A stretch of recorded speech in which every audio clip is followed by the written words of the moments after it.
Best Buy is the best known big box retail store that sells consumer electronics in America.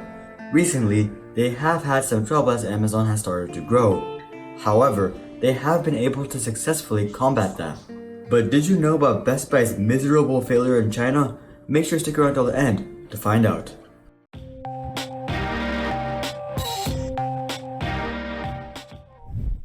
Welcome to Hari's Hobbies. So when Best Buy was thinking about going into China, it seemed like a really good idea. They had the biggest market after all, as they have the biggest population in the world. On top of this, the middle class was growing very rapidly.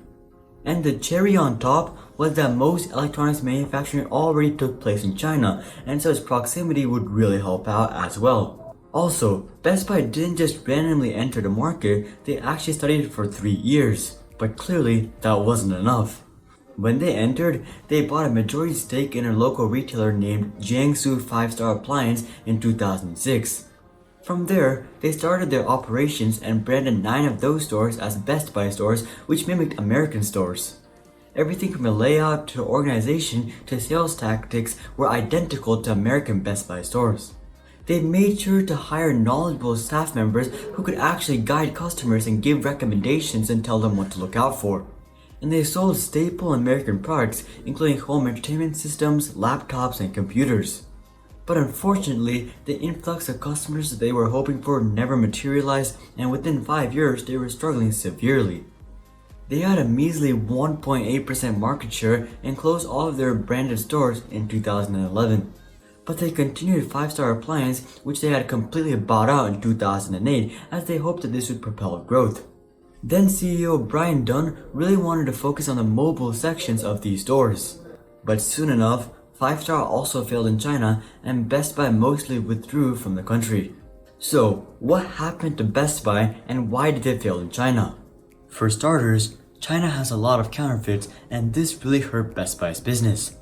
China has extensive manufacturing infrastructure, and this makes it easy for competitors to rip off Best Buy products and sell them for a cheaper price. But Best Buy didn't just have to deal with counterfeits, they also had to deal with piracy. It's also very common in China, and local shops usually install pirated software onto their laptops and computers. This again allowed them to offer their products for a cheaper price, which is more appealing to consumers. Best Buy was also undercut in prices by local stores for other reasons as well. They would give their employees much less salaries and benefits, and they didn't have to pay as much for rent and electricity as they were much smaller than Best Buy stores. Also, Best Buy would offer store warranties that the Chinese people really did not like. They were really used to manufacturer warranties and they wanted those. This is because the main difference between manufacturer warranties and store warranties is that you had to pay for store warranties. This again inflated their product prices and made it really tough for them to compete with local competition. And the thing was, Best Buy products were simply too expensive for the average person. As I said before, Best Buy did do research, and what they found was the average middle-class person was willing to pay a premium if it was from a well-known brand. And Apple is the perfect example of this, as their biggest market is actually China, not the United States. The Shanghai Apple Store sells more iPhones per square foot than any other Apple store in the entire world. Not to mention that iPhones cost 30% more in China than in the United States. So it's clear that Chinese people are willing to pay a price premium. But the thing with the iPhone and its premium pricing is that you can't get the iPhone anywhere else. There are counterfeits, but those are significantly worse. But Best Buy, Sony's home entertainment systems, and Samsung TVs could be found in other places for cheaper prices. And as for the piracy thing, most people in China don't care if their laptops come with a pirated version of Windows or Microsoft Office, because it still runs just the same.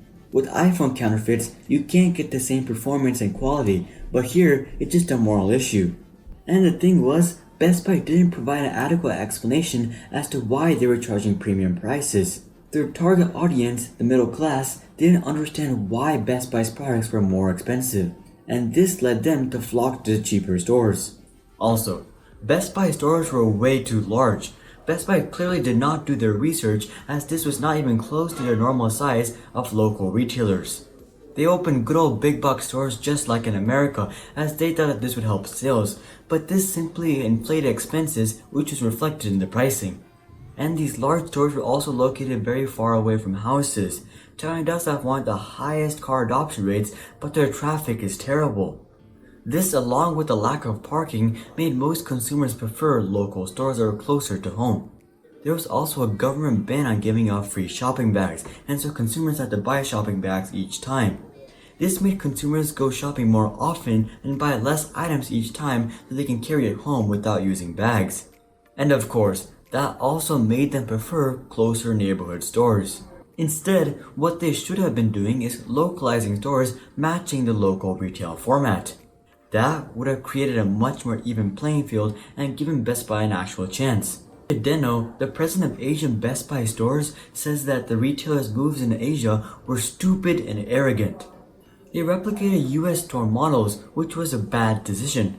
They were essentially trying to change the industry instead of working on the pace of the normal Chinese consumer, and this would really hurt them.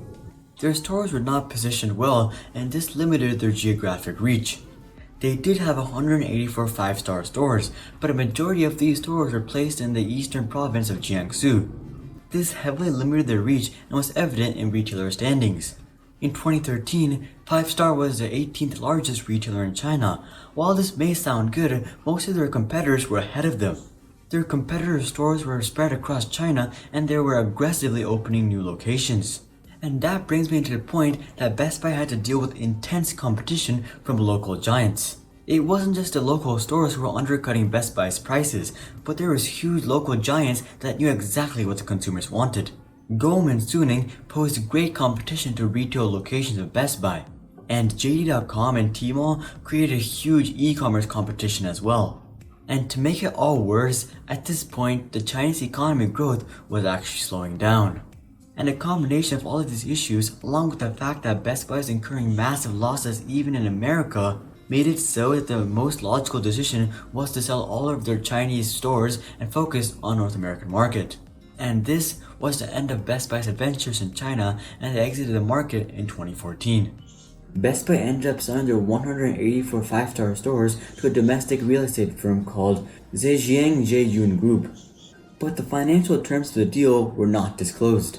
And just a year before this, they also exited the European market due to similar issues after struggling there for 5 years as well. Best Buy stores in Europe were also too American, and clearly Best Buy didn't understand the European market either. But this didn't mean that they completely exited the international market altogether. They still continued their efforts in Canada and Mexico, under the leadership of Hubert Joly, who really focused on the North American market. And even in China, they continued to invest in private label operations, but that accounts for less than 5% of their yearly revenue, so it's not that crucial.